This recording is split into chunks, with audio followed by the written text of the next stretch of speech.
Fala, caóticos, Marina aqui invadindo antes do programa começar para falar um pouquinho com vocês sobre os bastidores desse episódio. Afinal, ele foi gravado antes da quarentena oficial começar no Brasil, antes do primeiro caso de coronavírus chegar aqui.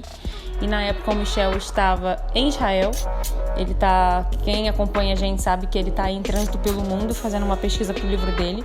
Atualmente ele está na Índia em quarentena. A gente mantém contato diário, mas ele não pode sair de lá ainda. Então, antes de qualquer coisa, se protejam. A gente sabe que todo mundo já sabe disso, mas não custa reforçar. Se protejam e fiquem em casa quem puder ficar. A gente também refletiu muito se valia a pena a gente mudar a pauta e trazer um programa especial sobre o coronavírus para vocês. Mas conversando, trocando ideia aí com nossos queridos 14 ouvintes, vocês trouxeram muito essa necessidade de também ouvir falar sobre outros temas, né? De também querer oxigenar um pouco e não ficar tão monotemático. Então a gente manteve nossa pauta, esse programa sobre cultura startup, sobre a nossa nova visão sobre empreendedorismo. Espero que vocês curtam, mas para quem está na expectativa de ouvir a gente falar sobre isso, a gente vai falar sim, só que a gente está trabalhando, a gente está pesquisando e pensando o melhor formato e o melhor tema pra gente trazer, sem ficar falando mais do mesmo. Quem tiver ideia, quem quiser mandar aí pedidos pra gente, só mandar nas nossas redes sociais, tá bom? Bom episódio, é isso aí, se cuidem.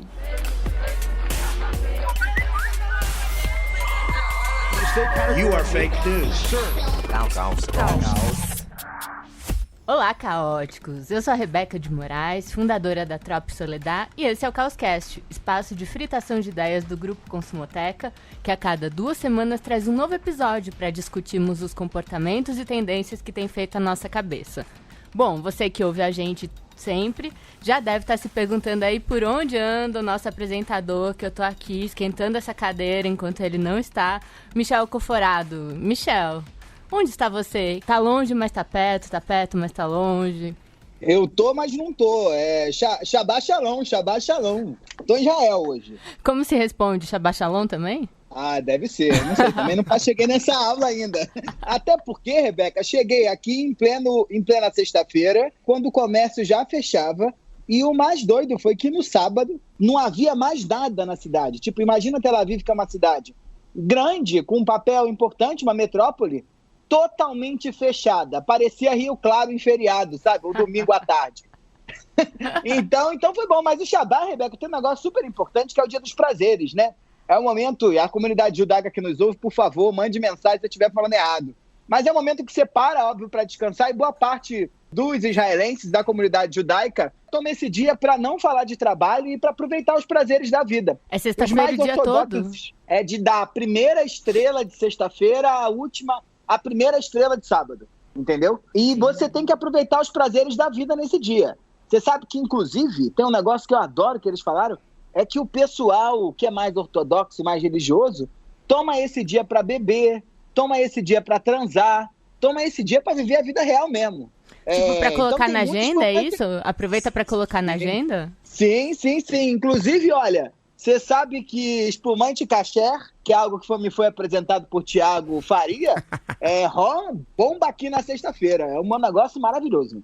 Que beleza, né? Que beleza. Bom marcar na agenda, né? Do jeito que andam as coisas, quem ouve o Caoscast sabe disso, é melhor botar na agenda, porque senão não vai dar tempo, né? Mas eles estão bebendo caché porque não tem clichê, né? Tem que ver se dá para importar clichê. Para quem não sabe, clichê é o nosso patrocinador novo, aquele que foi o primeiro a arriscar num podcast só de 14 ouvintes. É uma loucura isso, né? Pois tem doido pra tudo. Não, pois é, vamos ver, ó, a comunidade judaica que nos ouve, ó, tem um match aí, né? Tem match. A gente escreve kasher ali, vamos ver se ajuda em alguma coisa. Bom, também distante da gente, mas um pouco mais perto, Marina Roale, nossa coordenadora de pesquisa do Grupo Consumoteca, que participa do programa hoje direto de Niterói. E aí, Marina? Olá, caóticos. Eu tava aqui já preocupada, assim, né? A gente levou tanto tempo para com esses 14 ouvintes ganhar nosso patrocinador, para Michel ficar aí distribuindo o nome de concorrência pelo programa fora. Enquanto eu tô sonhando aqui que depois que a gente recebeu, eu ganhei meu recebido aqui, né, na minha casa, o meu próximo passo é ser que nem o Michel, que a gente tem que ligar para ele e perguntar em que lugar do mundo ele tá. Quem sabe uma companhia de passagem aérea, agora que eles não estão vendendo nada por causa do coronavírus, resolve patrocinar a gente também, né? Eu tô aceitando. A Marina quer me mandar para lugar com corona. Tô bem quisto nessa empresa. Estão querendo fazer patrocínio de lugares com corona para mandar Michel Alcoforado. Que ótimo. Mas falando em médico, o nosso patrocinador tá aqui com a gente também, a pessoa que mais dá match com esse patrocinador, o borbulhante Thiago Faria, head da nossa empresa irmã Epifania de Antropologia Visual.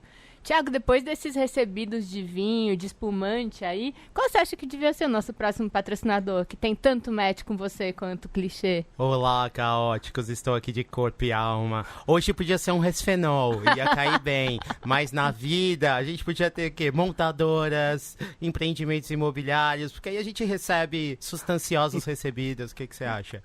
Combina com você? A gente vende o que não e a gente reverte no que combina. Já tô te imaginando posando pro seu Instagram em cima de um carro. Ah, não é meu perfil. Em cima de um Kia. Qual é o do Big Brother, gente? É Fiat, né? Não sei. Não é meu perfil. Eu ia vender o carro. A conta do carnaval chegou só agora, Thiago? Tá chegando Eu tenho contas acumuladas de carnavais. Que situação. Bom, mas hoje a gente não tá aqui pra falar de quem vive entre mimos, recebidos, não é influenciadores digitais o nosso tema, apesar de que parece que a gente já tem lugar de fala pra isso, né? Praticamente. Poderíamos ter um episódio de influenciadores digitais, mas a gente vai falar de outro trabalho da moda, por assim dizer. A gente vai falar hoje da cultura de startup e como a mentalidade desse tipo de empresa tem mudado o jeito que a gente se relaciona com o trabalho. O universo das startups transformou aí as relações de trabalho, está transformando, né? E pede novos comportamentos, tanto de funcionários, de quem trabalha nas empresas, quanto das próprias empresas que desejam ter destaque aí na América Latina nos próximos anos. Bom, mas antes de falar disso tudo, acho que a gente vai precisar voltar para o básico, né, Marina? Conta pra gente como surgiu essa história de startup. Então, Rê, o termo startup já está bem banalizado, né, no nosso dia a dia, todo mundo já usa, mas vale a gente lembrar aqui que ele é uma tradução mais direta daquela expressão que é comece algo, né, dê início a alguma coisa, e é uma expressão usada para aqueles negócios inovadores, disruptivos, que têm capacidade de crescer e mudar a forma como a gente se relaciona com o mundo. A ideia de uma startup é que um produto não precisa estar pronto, passar por 1000 testes para então ser lançado no mercado, né? Startup ela acaba se adaptando a esse modelo de mundo onde a gente está sempre atrasado, onde tudo tem que ser feito agora. Então, tem um termo muito conhecido aí entre esses empreendedores de startup que dão palestra, que é o R rápido para consertar rápido, que é a ideia de que você lança um produto no modo beta, vê como ele se adapta ao contexto, e então vai melhorando esse protótipo e aí ele vai ganhando força mais rápido. Se a gente pensar aí nessas últimas marcas, nessas últimas empresas que mudaram a nossa vida, como Uber, 99 Táxi, iFood, Rappi, Nubank, todos esses aplicativos aí que surgiram para facilitar a nossa vida, eles vêm muito nesse formato de startup, né? E quando uma startup ela chega no seu ponto máximo, que é o máximo, o ápice que uma empresa pode chegar, né, do que eles chamam de organização exponencial, quando ela cresce pra caramba, ela ganha o nome famoso de unicórnio, que é quando essa empresa passa a ser avaliada em mais de $1 bilhão. Eu adoro esse negócio, porque unicórnios não existem. Mas as empresas, depois que elas chegam no momento chique, elas viram esse negócio de unicórnio. E é engraçado que é quase um processo de progressão dessas startups, né? Elas começam ali com beta, com alfa, depois elas viram quando você não tem só uma ideia, depois quando você começa a apresentar um resultado, depois quando você começa a crescer e faz parte do ecossistema já, até o dia que você vira um troço que não existe, que é esse tal de unicórnio. Eu adoro esse nome, eu acho de uma criatividade maravilhosa. Que ninguém nunca viu, né? O que eu acho engraçado dessa história toda é como ficou chique mesmo o negócio de startup, né, gente? A pessoa abre uma lojinha, já tem uma startup, né? Coloca no Tinder só pra ver. Founder de startup, bomba! Founder de startup. Thiago Startupeiro. Uma foto num palco. Num TED. Na Faria Lima, então, é um sucesso. E, pois é, bom, o grande epicentro, né, Marina, dessa cultura de startups no mundo é o Vale do Silício, né, aquela região ali da Califórnia em que foram criadas várias das maiores empresas de tecnologia do mundo, além de Google, Apple, Facebook, também as startups, né? Como essas que você citou, acho que tem várias que começaram ali, Uber, Airbnb, WhatsApp, né? E é engraçado que a gente estava falando dessa história, desse glamour dessas empresas, como o Vale do Silício concentra a maior parte das startups de sucesso que a gente conhece hoje, elas acabaram por colocar ali o clichê do que é o startupeiro, né? Virou uma imagem do que é um cara de startup. Gente, quando eu falo cara de startup, a gente já começou a falar disso aqui, né? Um cara no palco, no Tinder, né? O que mais, né? A gente já andou entrevistando bastante gente de startups. Bom, o Michel tem muita história para contar e vai começar a soltar aí daqui a pouco, mas quando a gente fala do cara de startup, o que vocês pensam, gente? Eu sempre penso num cara que tem muita cara de pau. A pessoa que quer se vender e que qualquer 5 minutos ela já sabe contar o que é a empresa dela. Acho que sim. Me veio uma imagem de alguém muito frito também. Alguém que tá sempre disposto. Então vamos abrir uma startup, eu acho que a gente vai dar certo. Nossa, eu definitivamente não tenho a cara da startupeira, que eu imagino, pelo menos. Que eu também imagino uma pessoa que tem uma coisa que eu acho super difícil, que é equilibrar uma jornada de trabalho que é muito louca e não perder essa coisa do brilho no olho, de ser frito, né? Acho que sim. E tem que ter uma inquietude, né, Rê? Porque a gente estava falando um pouco dos modelos da startup, é quem vislumbra uma nova perspectiva de negócio que ainda não existe, né? Então você tem que ter uma inquietude, uma ansiedade de vida para esboçar o novo, né? Vocês estão descrevendo aí super a imagem do startup e eu tô pensando aqui em como que esses donos de startup que hoje dão palestra por aí, eles conseguiram romantizar a imagem que a gente tinha do nerd, né, do geek. Porque antes desse povo chegar e mandar no mundo, não era cool ser nerd, né? E tem toda uma estética, um jeito de vestir, de falar, de referência desse mundo que eles trazem e hipsterizaram esse negócio. Pois é, nas entrevistas que a gente fez para a Trop sobre isso, sempre que eu perguntava para as pessoas quem é esse profissional de startup, sempre me vinha isso. Uma pessoa que é criativa, que vê o problema e tenta resolver muito rápido, que tem muita disposição para trabalhar em equipe, que tem essa cabeça de hackear o sistema, né? Essa coisa meio um herói nerd, né? Capacidade de comunicação, de se vender, cara de pau, alguém que se informa muito sobre o seu mercado. Até me falaram, é sempre uma pessoa que tem muitos grupos de WhatsApp sobre trabalho, alguém que está se informando o tempo todo. Não é isso, Michel? Você que está em Israel, que aliás é outro polo super importante das startups, não é isso não? Olha, totalmente. Eu vim aqui para Israel justamente para entender um pouco desse universo das startups por aqui. Vocês sabem que Israel, proporcionalmente, é o lugar do mundo com o maior número de startups, com maior investimento também dentro desse setor, investimento em inovação. É absurdo. E como é um país menor, ele coloca um pouco o Vale do Silício no bolso para pesquisa, porque ele se transforma em um laboratório muito mais fácil de análise, porque todo mundo se conhece e todo mundo compartilha dos mesmos valores. É interessante ver que os romeiros do Vale do Silício, essa gente que agora fica indo toda semana agora para São Francisco, agora não sei se está indo porque o dólar está caro, o negócio mesmo é ir para a Cachoeira de Itapemirim, né? Mas o pessoal que estava indo para o Vale do Silício tem que começar a vir para Israel. Tem alguns fatores que é interessante a gente ver que essa cultura da startup vem dando muito certo por aqui por conta de elementos culturais, muito mais do que só pessoas iluminadas que nasceram nesse país. Tem algumas coisas que fazem parte da cultura judaica que vem ajudando esse ecossistema dar certo de maneira muito rápido, tá? Não sei se você já ouviu falar, Rebeca, do negócio que se chama Rupax. A comunidade judaica, mais uma vez, me perdoe aí pela pronúncia do hebraico. Não aprendi ainda. Rupax? Mas se escreve como Rupax. Só para quem não sabe, tem até um livro depois que eu vou citar também, tem muitas dicas hoje no Joga na Roda, mas esse escreve assim, ó. C-H-U-T-P-H-A-Z. Rupax, em hebraico. Que quer dizer audacioso, que quer dizer gente que está disposta a enfrentar a vida, que quer dizer gente que não tem muitas churumelas e é muito direto. Esse elemento é uma coisa central na cultura judaica e, como várias outras coisas da cultura judaica, ele pode ser positivo e pode ser negativo. De maneira positiva, isso é o tom um pouco do que a gente precisa dentro de startup, né? Que é uma necessidade de resolver problemas rápidos, é uma necessidade de olhar para o mundo de uma maneira muito direta, é uma necessidade de não ficar preso a hierarquias. Então, os israelenses são conhecidos no mundo por uma forma muito direta e dura de se relacionar, inclusive, com as pessoas mais velhas ou com aqueles hierarquicamente superiores. É um olhar diferente para o mundo que combina muito com esse ambiente de startupeiros.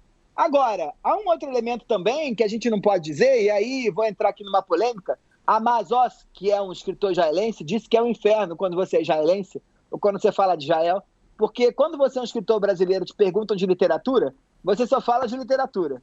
Mas quando você é um escritor israelense, te perguntam da Palestina, do exército. Mas vou falar do exército israelense aqui do ponto de vista cultural e não das relações que eles têm com os vizinhos, tá? Mas é a questão de que todas as pessoas do país participam do exército, os homens durante 3 anos e as mulheres por 2 anos. E o exército israelense não é um exército com poucos generais, onde todo mundo questiona tudo. Os tenentes e os sargentos tomam posição, gera uma contribuição gigantesca na tomada de decisão, faz com que, quando as pessoas vão para o mercado de trabalho, eles não ficam muito apegados a esse negócio da hierarquia. Então, essas metodologias novas, aí, Agile, Scrum, Kanban, essas palavras novas que o pessoal da inovação gosta, mega tem fit com a cultura, porque os israelenses já estão acostumados com isso há muito tempo. E eles vêm dando certo, vêm dando certo. O Waze é uma startup israelense, acabou se transformando numa grande empresa, um unicórnio, como diria aí Marina e você. O Monday, que é esse aplicativo de produtividade, também surgiu aqui. E tem um outro também, que é o Wix, que é um aplicativo que ajuda as pessoas a fazerem sites, entre outras coisas. Os israelenses justificam que eles não têm a mesma presença no mundo como os americanos têm, em termos de visibilidade, porque as startups israelenses elas estão muito mais preocupadas na resolução de problemas B2B e não tanto de problemas B2C. Então isso acaba deixando eles com menos visibilidade no mundo, mas o troço aqui pega fogo e parece que o povo já nasce preparado para ter uma startup ou trabalhar numa. É bizarro. E startup não é só coisa de gringo, né? A gente tem santo de casa aqui também. Na América Latina a gente tem os chamados unicórnios, que a gente dizia que são essas empresas que atingem o valor de mercado de mais de 1 bilhão. Então a Rappi, por exemplo, é colombiana e o próprio Nubank, que vale 10 bilhões hoje, é o unicórnio mais valioso hoje na América Latina. Claro que a gente ainda tem muito, muito caminho a percorrer, porque hoje em dia só 5% dos unicórnios do mundo são latino-americanos, mas já estamos dando os primeiros passos por aqui. Mas é curioso ver essa diferença, né, que vocês dois estão aí colocando, porque uma startup nasce para resolver um problema. Olhando para a América Latina, é natural que elas apareçam para resolver problemas aqui, que aliás problemas não faltam, né? Tem muitas startups que entram para responder em geral, brechas de governo, enfim, problemas sociais que a gente tem que o governo não dá conta de resolver. Aí, Michel, você acha que rola isso também? Um país como Israel talvez não tenha tantos problemas dessa mesma natureza que a América Latina para resolver e eles acabam se enfiando mais nesse nicho do B2B? Eu acho que aqui é ao contrário um pouco. Assim, a gente não tem tantos problemas sociais, mas você tem um país que foi fundado há 70 anos atrás, em 1948, onde nada mais era do que um bocado de areia espalhado, né? Não tinha nada aqui. E essa questão, por exemplo, da relação com todos os vizinhos, né? Israel tem inimigos para todos os lados. Tem o Egito como inimigo ao sul, tem o Líbano como inimigo ao norte, a Jordânia como inimigo ao leste. Então, esse fato faz com que as pessoas tenham uma necessidade de resolver os problemas da maneira mais rápida possível e mais eficiente possível, porque eles não sabem o que vai acontecer amanhã. Durante as entrevistas que eu tenho feito aqui, é engraçado ver que todo mundo, quando eu pergunto se eles têm medo do futuro, eles dizem, não, a gente não tem medo não, até porque não planeja o futuro, porque não sabemos o que acontecerá amanhã. O pessoal aí do lado pode jogar uma bomba aqui e esse país acabar da noite para o dia. Ou mesmo, o crescimento do antissemitismo no mundo dá uma sensação para esses caras de que os problemas do presente são problemas que precisam ser resolvidos a toque de caixa. E é isso que eles têm feito. É engraçado ver que os problemas que Israel resolve são menos problemas sociais, porque o país não enfrenta grandes problemas, né? A população, a desigualdade social é bem pequena aqui, sobretudo porque há uma lei que proíbe que que os CEOs ganhem do jeito que eles ganham no Brasil, a mais do que o cargo mais baixo da empresa. Então, não tem essa desigualdade social tão grande como tem no Brasil. Tem um limite da diferença de salário, né? Entre o CEO e a pessoa que está mais no chão ali da hierarquia, né? Tem um limite. Eu acho que, se eu não me engano, são em torno de 44 vezes. Então, na medida que o CEO vai ficando mais rico, ele vai sendo obrigado a aumentar o salário da empresa inteira. Porque ele quer, óbvio, ganhar mais dinheiro.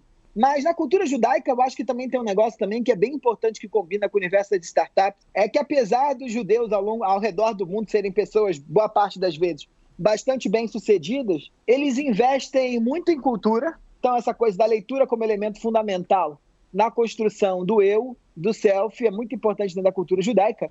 E em bens mobilizáveis, né? Coisas que eles podem carregar com eles. É um negócio que eu ouvi muito durante o campo. As pessoas dizendo, olha, a gente já passou por tantas transformações ao longo da nossa história que a gente sempre diz que nós temos que carregar coisas que a gente pode levar com a gente. E isso é fundamental para quem está lidando com o risco de viver numa startup, né? Se você, como no Brasil, está muito apegado a consumo, está muito apegado a bens materiais para manter esse padrão de consumo, está muito apegado em carregar coisas junto de si para inventar quem você é, como acontece na sociedade brasileira, fica difícil você imaginar que pode ter um emprego que pode falir amanhã. Aqui, como todo mundo tem um colchãozinho, ou tem coisas que podem carregar consigo, há muito mais liberdade, né? Porque se tudo der errado, pelo menos você tem um ciclo de respiro. Essa solidariedade da comunidade judaica que eu pude vivenciar aqui com muita força, é engraçado você ver que quando você é abraçado pela comunidade, eu estou fazendo campo, eu fui planejado, vim para cá planejando só fazer 5 entrevistas, fiz 12, porque toda hora alguém me indica alguém que eu preciso falar também, faz com que você tenha uma percepção de risco muito menor no país do que em lugares como o Brasil, onde abrir mão da carreira para poder fazer outra coisa acaba se transformando num enorme desafio. Comeu bem, Michel? E a mãe judia? Te recebeu bem? Olha, não arrumei nenhuma mãe judia, não, mas os falafels daqui são maravilhosos, os ramos também são maravilhosos, os kebabs também são maravilhosos, isso tudo com espumante caché. Então foi um paraíso, hein? Porque quem faz entrevista come, né, gente? A gente sabe, né? Vai na entrevista na casa da pessoa, sempre tem uma comidinha, né? É de bom tom, coisa às vezes não tem. Né? É tanto tahine que você uma hora nem aguenta mais. É igual aqueles campos que a gente faz no Recife, que toda casa que você chega parece um bolo de rolo. Então, aqui é tahine. Qualquer lugar que você entra tem um tahine te oferecendo, é inferno. Mas, Marina, e tem uma coisa do nosso perfil aqui como startupeiro, porque a gente quer criar a empresa para ficar nela, né? Sim, não, e tem um outro ponto aí que o Michel trouxe, que acho que coloca a gente em muito choque com uma mentalidade brasileira, que é essa ideia aí que em Israel você abre uma empresa pensando no presente, né? Você não está preocupado com o futuro. Você vive hoje, você vê uma oportunidade hoje, você segue. E aqui, sempre que você vai conversar com alguém sobre empreender, se você não tiver confiança no amanhã, se você não tiver esperança de que o Brasil vai dar certo, você desiste, né? Quantas pessoas falam, eu queria abrir um negócio, mas do jeito que o Brasil tá, não dá. É outro gatilho, né, para você começar um negócio. Mas, ao mesmo tempo, a gente tem essa contradição aí de ter um monte de brasileiro com esse desejo de empreender, tanto porque quer ficar nessa empresa, como ver essa ideia de empreender como uma autonomia e uma independência, né? Uma pesquisa de uma empresa americana de marketing chamada Amway mostrou que 56% dos brasileiros desejam ser donos do seu próprio negócio. E entre essas pessoas, na maioria, a gente vê pessoas jovens. 74% dessas pessoas são jovens entre 18 e 35 anos. Ou seja, a gente tem aí um mix entre millennials querendo empreender e a geração Z, né? Que é essa geração que está aí entre hoje os 18 e 24. Mas tem também um ponto interessante que até hoje, quando a gente faz pesquisa e vai falar de empreendedorismo com millennial e com Z, já tem diferença. Enquanto o millennial, ele queria, por um lado, de empreender para pensar uma disrupção no sistema ou pensar em colocar na rua uma empresa que vai estar alinhada com o seu propósito de vida, quando a gente conversa sobre isso com o Z, ele está muito mais preocupado se ele vai ter satisfação pessoal na vida dele e se ele vai pagar os boletos e se isso vai trazer alguma independência para a vida dele. Então, a gente pode ver que essa geração mais nova já está trazendo uma visão muito menos romantizada de empreender do que a geração anterior. Eu acho super curioso essa diferença que aparece quando a gente fala com o pessoal de startup aqui, que é um desejo de criar um negócio que vira o negócio da sua vida. Que você vai ficar lá para sempre, que vai ser o seu trabalho de vida, até ficar velhinho, aquele vai ser o seu negócio. Mas isso acho que entra um pouco em contradição com o coração do que é ser startupeiro, né, Michel? Você que estava lá no Web Summit pode falar até um pouco melhor sobre isso, que o startupeiro é o cara que quer resolver um problema para daí vender a empresa e virar um unicórnio, se ela vender para alguém, parar de participar da empresa para já resolver outro problema, né? Um startupeiro sempre tem uma empresa na manga, né? Ele está em uma, mas tem na manga uma outra ideia já para outra empresa, para resolver outro problema, né? E lembrando também, né, que historicamente somos o país do concurso público, né? Onde a estabilidade sempre foi um valor. Óbvio que novas gerações ressignificam, mas não perder isso, esse dado histórico de vista, né? Total. Porque é difícil mesmo, né? Você pensar um Brasil com tantos solavancos econômicos e com essa necessidade muito grande da gente se inventar a partir das coisas que tem, é decisivo que as pessoas levem em consideração na hora de arriscar numa startup. Porque a startup, a gente não pode deixar de esquecer isso, ela nasce muito num cenário da crise dos anos 80, né? O que aconteceu nos anos 80 no capitalismo? A crise do final dos anos 70 e do começo dos anos 80 no mundo gerou uma completa dissolução entre dois tipos de dinheiro que existiam. Um era o capital financeiro dos bancos, das grandes corretoras, de Wall Street, que estava de um lado, e outro era o capital produtivo, que era o pessoal que estava botando dinheiro na geração de mercadorias e de serviços para atender o desejo da população. Acontece que, a partir dos anos 80, há uma completa supressão dessa barreira e o capital financeiro começa a ficar misturado com o capital produtivo. E aí o que acontece? A lógica do risco da Bolsa de Valores entra na vida e no trabalho. E aí todo mundo tem que botar tudo em risco, como é a lógica do cara que está fazendo startup. Essa ideia de risco, essa ideia de uma vida do tudo ou nada, essa ideia de uma vida que parece uma bolsa de valores ou que parece uma roleta de um cassino em Las Vegas, é um ponto fundamental desse novo jeito de trabalhar, onde o empreendedorismo e a startup é meio regra. É engraçado que todo mundo daqui para frente, querendo ou não, vai ter que ter um pouquinho de startup dentro de si. E isso aí não vai ser fácil não, hein? Não vai ser fácil. E é sobre um novo jeito de trabalhar que, já que é novo, acho que a gente tem que dar nome aos bois, né? Bois. Bois, bois. Bois. Bois. Bois, bois. Bois. Nome aos bois. Bom, o nosso nome aos bois de hoje é Empreendedor de Si. É claro, vou puxar um pouco, Thiago, com licença, sardinha aqui pro meu lado, já que eu tô aqui. Empreendedor de Si é uma tendência que publicamos na Trop, aqui tem acesso só os assinantes da nossa plataforma. E é uma tendência que fala sobre, então, como essa mentalidade de empreendedor de startup vai cada vez mais influenciar profissionais de todos os tipos de empresa. Acho isso que você está trazendo se reflete em quando a gente tenta investigar o entendimento das pessoas sobre esse conceito, né? 68% dos entrevistados da pesquisa que a gente realizou nos dizia que a mentalidade empreendedora é importante para ser um funcionário de sucesso também. E a grande maioria dos entrevistados também, 88%, disse que o empreendedorismo é uma mentalidade que não depende de você ter ou não uma empresa. Então é um mindset, é uma forma de pensar, é uma forma de atuar dentro do seu campo profissional. É interessante sobre esse ponto que o que a gente chama de mentalidade de empreendedor vem aos poucos, na verdade, começando agora a substituir um pouco daquela ideia que a gente já ouviu muito falar, principalmente em ambientes de RH, que era essa ideia de que as empresas procuram um cara com cabeça de dono, né? Dentro dessa tendência que a gente estudou para a Trop, a gente vê que no futuro próximo, cada vez mais a América Latina vai estar completamente tomada por gente com essa mentalidade de startup, né? Gente que, mais do que pensar sobre a sua contribuição para a empresa, está focado no seu desenvolvimento pessoal. Então, é mais do que, será que o meu perfil vai ter um match com aquela empresa? Mas é mais sobre, será que o que eu quero para mim, para o meu desenvolvimento pessoal, vai ser contemplado dentro dessa empresa? Será que essa empresa pode me fazer crescer profissional, mas também pessoalmente? Que é meio essa ideia de empreendedor de si, né? Que é o cara que está preocupado não só em desenvolver skills profissionais, mas também skills pessoais, né? Empresas que possam oferecer dilemas, oferecer problemas que contribuam para um crescimento maior dessa pessoa, né? Acho que tem um ponto interessante aí, que é, obviamente, que tudo isso é de uma perspectiva bem branca, classe média, né? Eu acho que tem um perigo aí dessa mentalidade empreendedora, que acho que é o que também está propiciando um pouco da degradação das relações de trabalho, né?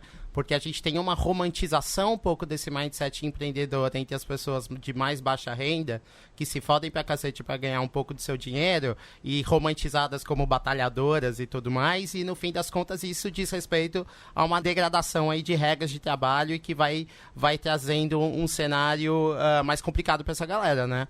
Pois é, Thiago, acho muito bom isso que você falou, porque reforça essa ideia que eu falei antes de como a gente relaciona empreender com geração e de como a gente tem um estereótipo muito formado do empreendedor dos últimos anos como aquele jovem millennial, que na verdade é esse millennial de classe alta, romantizado, que a gente sempre brinca aqui no programa, que é o jovem de Pinheiros e de Vila Madalena. Né? Quando, na realidade, empreender vai muito além disso, né? A gente não pode ficar só nessa narrativa romântica, que quando eu falo de geração, é o que está sendo quebrado com esses novos jovens que estão pensando. E tem tudo a ver com essa questão da gente ser empreendedor de si mesmo, que é o que a Rebeca está trazendo, que é um despertar que esses jovens já têm, que é, eu não vou ficar só doando meu tempo, investindo tudo aqui, para agir como dono só por uma empresa, se ela também não me entregar algo, se ela não colar algo na minha marca. E aí, junto com o seu desenvolvimento de carreira, você está pensando também no seu branding pessoal, na sua marca, né? Então, você é funcionário de uma empresa, mas a sua identidade não é tomada por ela, né? Você tem uma identidade como profissional que você vai construindo e você vai reforçando a todo tempo.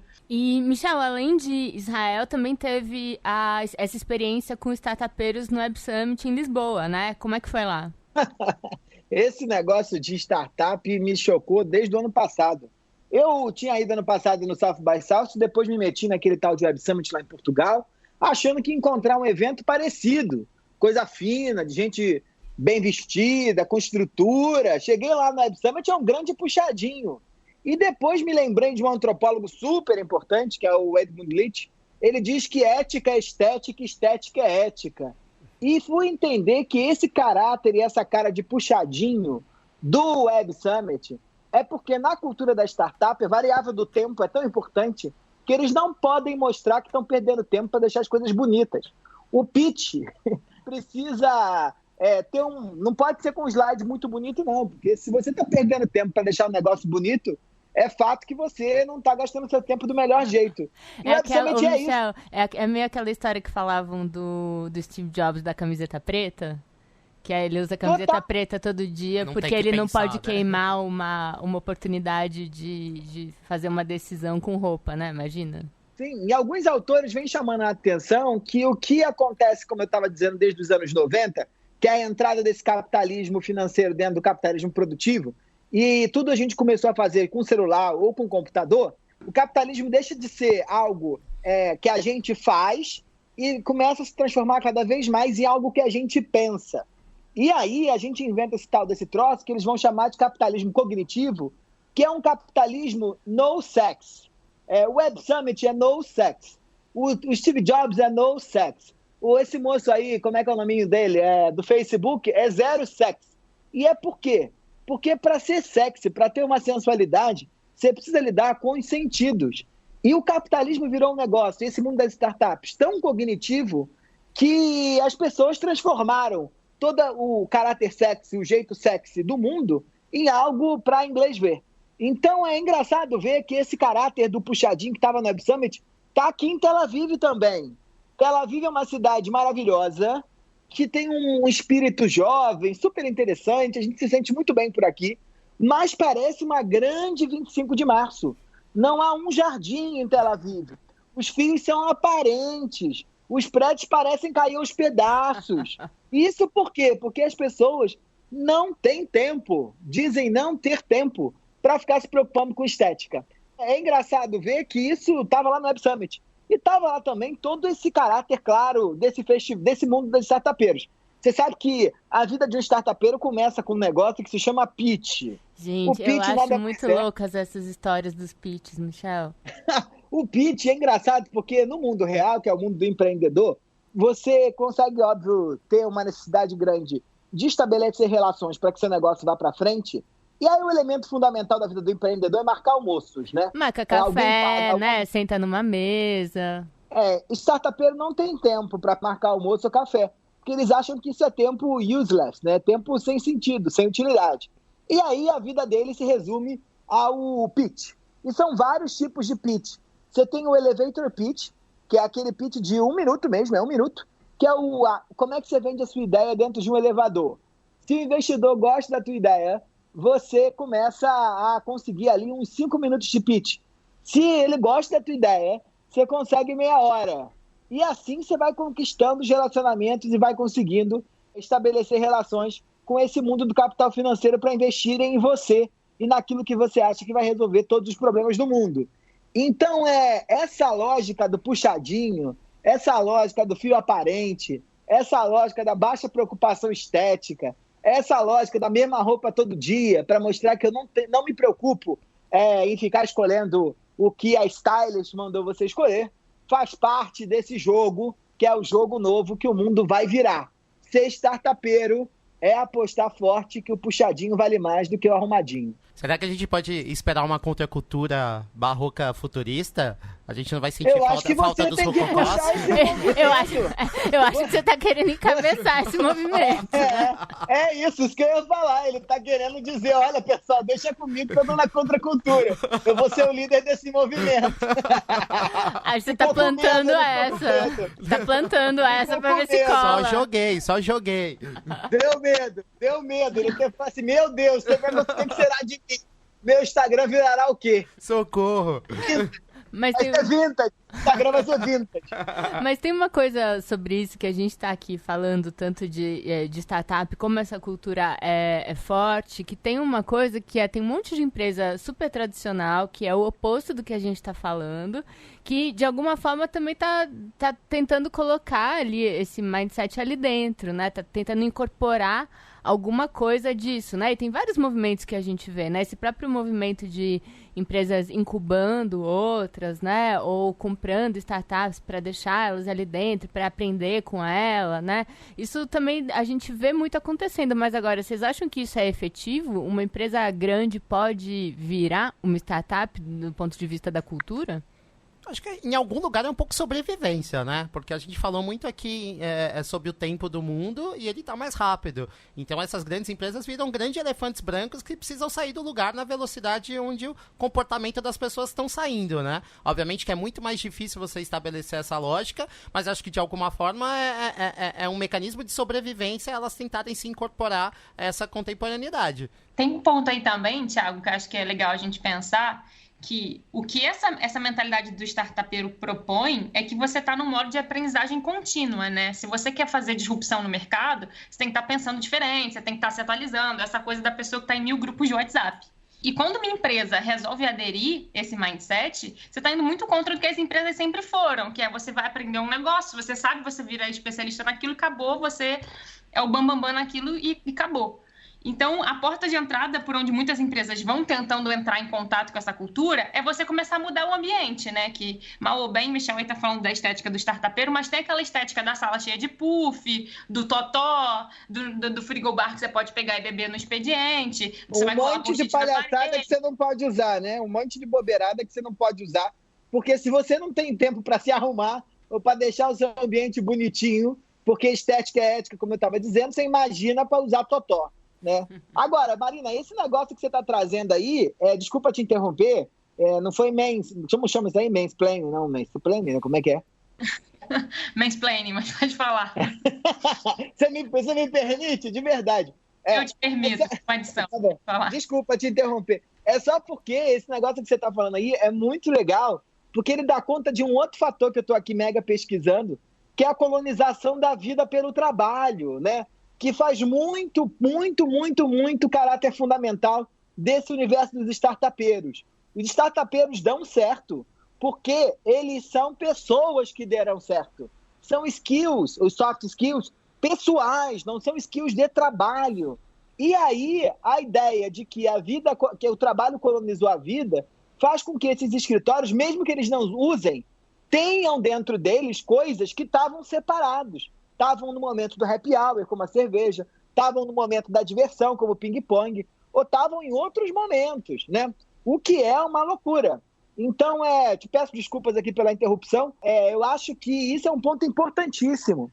Isso não é bom, né? Não é bom. Esse é o principal foco da cultura do burnout que a gente está vendo hoje, né? As pessoas não estão trabalhando muito só. O que está acontecendo é que o trabalho engoliu a vida e elas não têm mais tempo para viver. Porque se você está tendo que pegar o coleguinha de trabalho, você não tem tempo para ir para o Tinder fora. Você está tendo que jogar ping-pong e videogame, se divertir no trabalho, porque você não tem tempo de fazer isso fora. Se você está tendo que morar perto do trabalho, você não tem tempo de morar longe, no lugar que você gosta. Tá errado. E a gente precisa olhar isso com muito carinho. Vocês sabem que uma vez eu estava em São Francisco fazendo um trabalho e que é um lugar que é uma cidade cheia de startups. Oi? Romeira do Vale do Silício, né? Pois é, tava tentando meu lugar ao sol e me contaram uma história que dizem que é teve gente que me falou que é uma lenda, mas houve também quem me disse que é verdade, que tinha um funcionário do Google, um cara que foi trabalhar no Google e tal, chegou lá e é isso, né, dentro da empresa tem restaurante, café, academia, banheiro, chuveiro, tudo. E São Francisco é uma cidade muito cara, né? Os aluguéis são caríssimos, é mais caro que Nova York, assim, com certeza está entre as cidades mais caras dos Estados Unidos.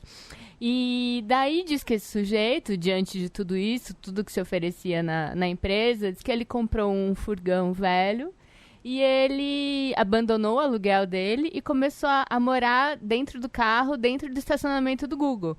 Porque lá no Google já tinha tudo mesmo, né? Ele só deixava as roupas dele dentro do carro, dormia no carro, no estacionamento e ia trabalhar no dia seguinte de manhã. Eu ficava até de noite no trabalho mesmo. E, enfim, as pessoas contam isso como uma lenda, há quem diga que é verdade, mas para mostrar um pouco dessa precarização mesmo, né? E a gente tem estudado muitas tendências em torno dessa questão, que é mesmo uma questão muito contemporânea e que a gente precisa pensar cada vez mais, que é quanto que o trabalho tomou da nossa vida e quanto que o trabalho tomou coisas que são importantes pra gente, que está custando caro, né? Está custando a nossa saúde, está custando a saúde mental, né? O Michel falou aí desses casos de burnout, é absurdo, né? Uma pesquisa da Trop, a gente ouviu de 65% dos nossos entrevistados na América Latina dizem que já tiveram um caso de burnout na vida. Isso é muito sério, né? Claro. Mas olha que engraçado. Você sabe que Israel, no mundo todo, é um dos lugares com menor quantidade de burnout no trabalho e na vida mesmo, entre os israelenses, a população com menor nível de burnout. Eles isso nem tá sabem muito o que ligado. É isso. Não sabem. Eu estou aqui fazendo várias entrevistas e é engraçado que quando eu pergunto para as pessoas o que é burnout, eles não fazem a menor ideia do que se trata. E aí eu tenho que explicar que é o esgotamento. E isso está muito ligado também à cultura. Primeiro, eu acho que tem um ponto fundamental, que é a ideia da separação do trabalho da vida, né? A gente pode até fazer um podcast sobre isso. Que é o Shabat, que é esse momento onde todo mundo é obrigado a parar, seja religioso ou não religioso, faz com que você crie uma interrupção entre o trabalho e a vida que a gente não tem de maneira mais muito clara em lugares como o Brasil, Estados Unidos ou até mesmo, sei lá, os países da Europa. Então é engraçado ver isso, né? Como essa separação precisa estar marcada e a gente não pode abrir mão dela.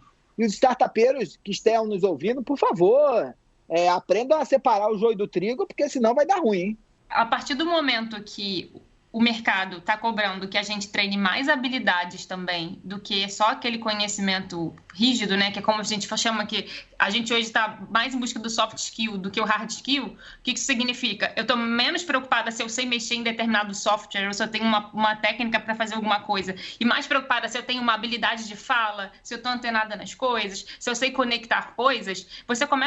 São coisas que você desenvolve muito na sua vida social, né? Então, você perde um pouco as fronteiras e a noção das fronteiras de quando você está trabalhando, quando você está desenvolvendo uma habilidade para o trabalho e quando que é a sua vida pessoal. Então, se você está lá no seu final de semana vendo um documentário na Netflix porque você acha muito interessante para o seu trabalho, isso é lazer ou é trabalho? E são pequenas situações assim que a gente vai se perdendo, né? A gente está sempre em busca de uma atualização. Me lembra muito o dado do que a gente viu no nosso lab da economia do mal-estar, que a gente viu que 57% dos brasileiros estão preocupados com a sua situação de trabalho e acham que vão ter que se reinventar na profissão nos próximos anos. Então tem um pouco dessa ansiedade aí também, né? Do que eu vou ter que me transformar. Tem essa ideia de atraso, essa relação com o tempo bem direta. Pois é, acho que isso é certamente um problema, uma coisa que a gente precisa pensar nos próximos anos. Já teve até ideia para um próximo episódio. Será que a gente fala de saúde mental, gente? Num episódio futuro? Acho necessário. Vamos lá. Não sei se a gente tem saúde mental para falar desse assunto com a gente pode trazer alguém para avaliar. Pois é. Bom, mas enquanto isso, vamos ficar aqui com a nossa dica de ouro de hoje. Nossa dica de ouro de hoje, quando a gente vai pensar em como que essa tendência vai impactar as empresas nos próximos anos, a gente queria trazer aqui para a discussão um ponto importante, que é quando a gente pensa que vai ter cada vez mais pessoas no mercado de trabalho com esse mindset, pensando em ser empreendedor de si, isso coloca para quem está contratando, acho, um novo dilema, para as empresas mesmo um novo dilema, né? Que a gente vai cada vez menos ter a abertura para dizer, olha como eu, empresa maravilhosa, posso te oferecer isso, eu tenho essa característica que tudo que tem a ver com você, e cada vez mais ter que dizer pro candidato, né, pro futuro funcionário, olha, eu tenho aqui espaço, eu tenho aqui possibilidades para você crescer, ou enfim, para você crescer na vida pessoal e na profissional, eu posso te trazer desafios que vão ser legais para você, que tem tudo a ver com o jeito que você está crescendo. É quase que você quer crescer, é quase a empresa precisar se vender mais do que o próprio funcionário, sabe? A partir do momento que as pessoas estão preocupadas em desenvolver essas habilidades, né, quando você abre uma vaga, você vai cobrar desse profissional um pouco dessa coisa do senso de dono, mas você vai ter que ter uma contrapartida para oferecer para ele. O que você vai se desenvolver aqui? Que experiências eu vou te proporcionar? Não é mais sobre aquela coisa do a gente tem o salário, mas aquele pacote de benefícios que é muito em relação a se você vai ter um plano de saúde ou o seu vale-refeição. Claro que isso ainda é importante, mas hoje empresas ainda estão preocupadas em que experiências eu posso te proporcionar. Vai ter uma viagem diferente que você vai fazer, você vai entrar em contato com uma cultura de tal maneira. Então, isso está virando uma forma de como as empresas estão tendo que seduzir também o funcionário, né? Claro que também fazendo aquele recorte de que a gente está falando aqui de uma parte da população que tem ainda essa possibilidade de decidir mais onde vai trabalhar, né? Eu não estou falando de pessoas que estão na linha de sobrevivência que tem que aceitar o que aparece.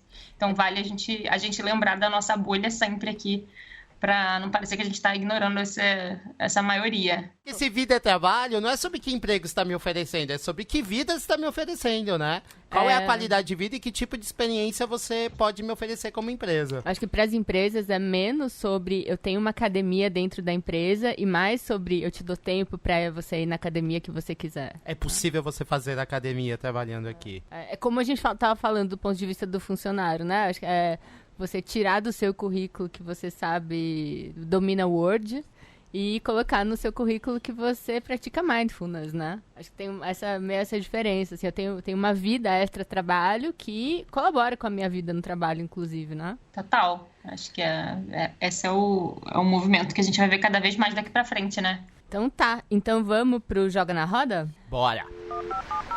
Joga na roda. Joga na roda. Joga na roda.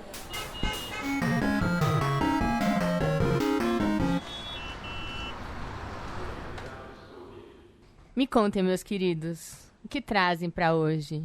Tiago Faria, ao meu lado, por favor. Vamos lá. Puxa essa corda. Vou puxar. Eu vou sugerir um livro hoje, que foi bem interessante de ler, foi bastante inspirador, que é o Empreendedorismo Criativo, da Mariana Castro. Ela relata cases de jovens empreendedores que, de alguma forma, revolucionaram a forma de se pensar conhecimento, criatividade, inovação. É basicamente um livro sobre pessoas que tiveram uma sacada de ver o negócio por outro ponto de vista e acabaram criando modelos inovadores. Então, cada capítulo, a autora conta a história de uma startup criativa brasileira. Tem história de empresas como a Perestroika, a Mesa Cadeira, a Flag, a Mandala. Então, acho que é um livro bem interessante e bem inspirador para entender como que essas pessoas enxergaram diferente e propuseram uma nova solução para problemas contemporâneos. Esqueceram de citar a gente, né? Pois é, né? Nossa empresa mas não eu foi achei citada. muito, né? Elogio em boca própria.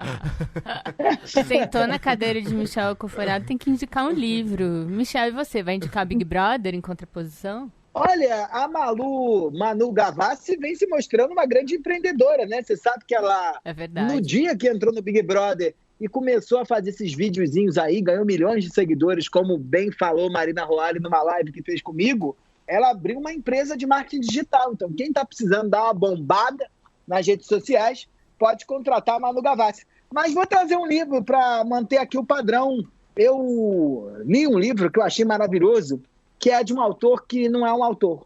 Ele é um pseudônimo de um autor.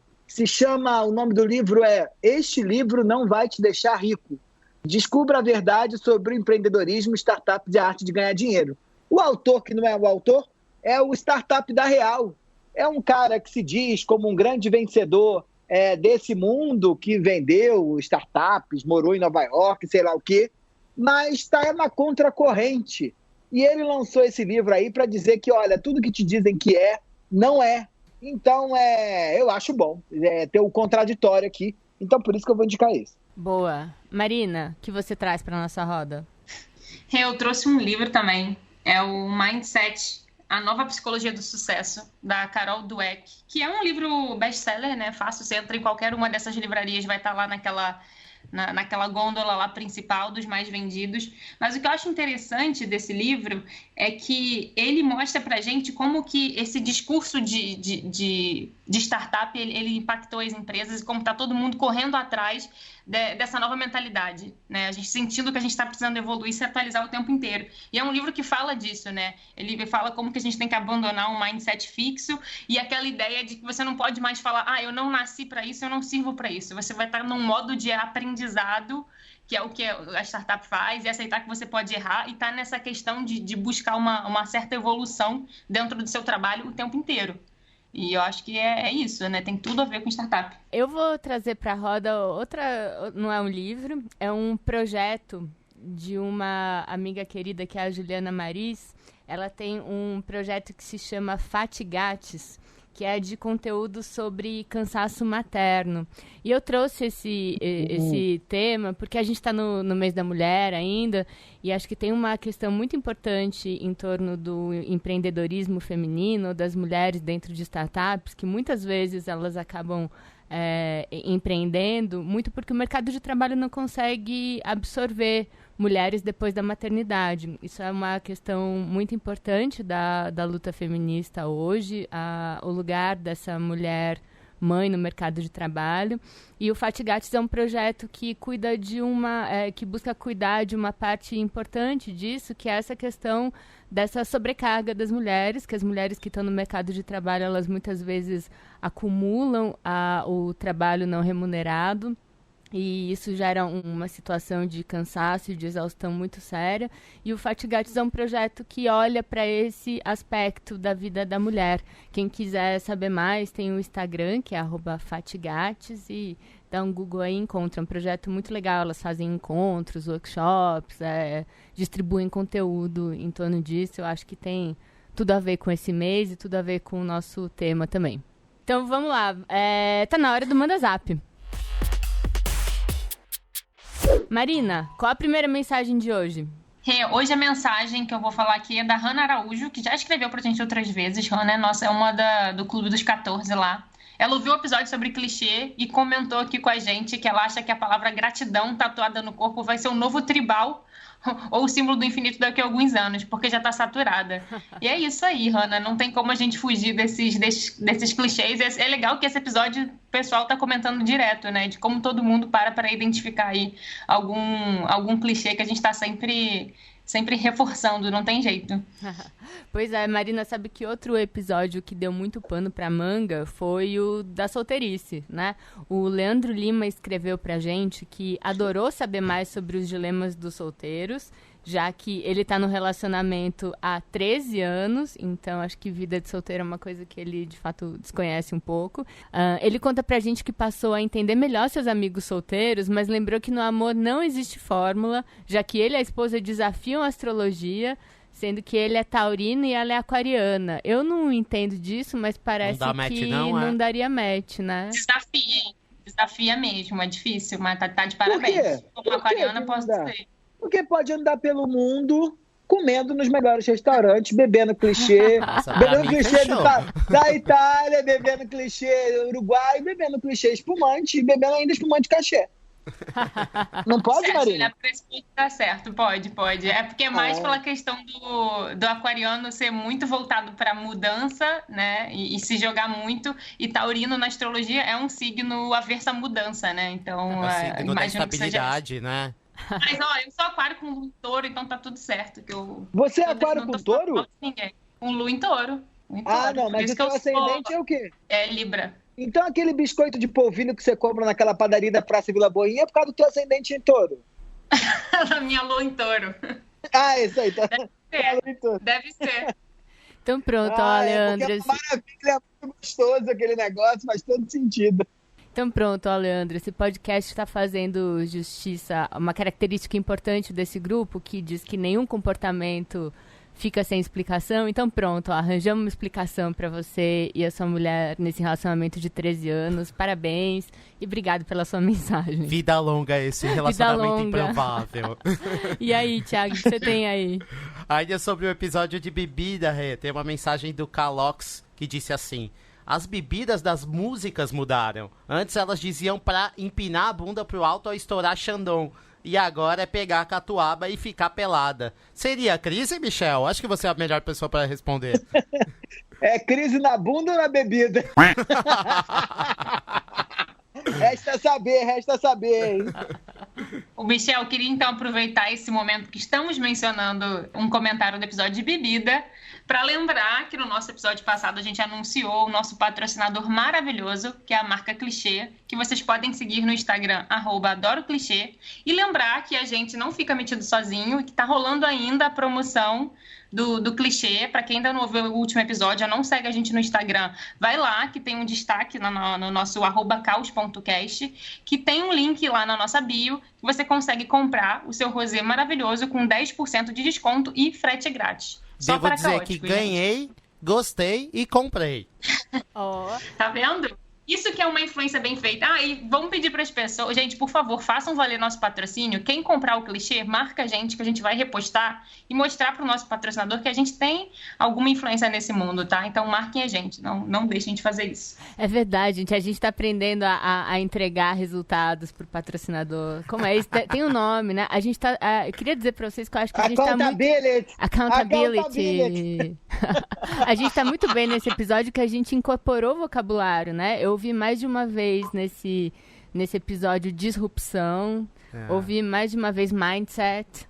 O mindset tá top. Tá aqui, top. Tamo- Gratidão. Bom, quem também quiser comentar mais os nossos assuntos aqui, quiser contar pra gente o que andou pensando das nossas conversas, por favor, mande sua mensagem. Pode enviar para @caos.cast ou mandar um e-mail para consumoteca@consumoteca.com.br. Ou, você já sabe, né, do jeito que eu gosto, também pode mandar uma cartinha. O endereço é Rua Piauí, 1164, Casa 3. Bom, acho que com essa eu me despeço, né, gente? Temos um episódio? Temos, né? Parece que sim. Então, Thiago, um beijo pra você. Beijos disruptivos, caóticos. Michelada, você volta? Tô vendo aí, do Brasil não tá fácil e tá obrigando a beber, né? Então nos leve. Tá obrigando a beber. Se vai ficar mais um pouco, proteja-se. Toma cuidado. Pra espirrar, coloca o braço na frente da boca. Corona. Marina, vai continuar ilhada pra se proteger do corona? Vou, tô super empilhada. Ela tá Tá de quarentena. A quarentena da Marina tem tipo 28 anos. Protegida pelo corona. Gente, graças a mim, vocês têm som de passarinho nesse podcast. Não é um som retirado de YouTube, de estúdio. É tudo natural. É quase um mix entre um podcast com National Geographic. Então vocês têm que me agradecer, tá bom? Um beijo, Marina. Até a próxima. Beijos inovadores pra vocês. Beijos inovadores. Queridos, eu também aproveito para me despedir de vocês.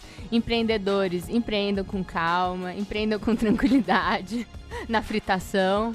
E, claro, né, não posso terminar isso sem lembrá-los que a produção desse podcast é de Beatriz Quezada e Marina Ruali e a edição é do nosso querido Wesley Xavier.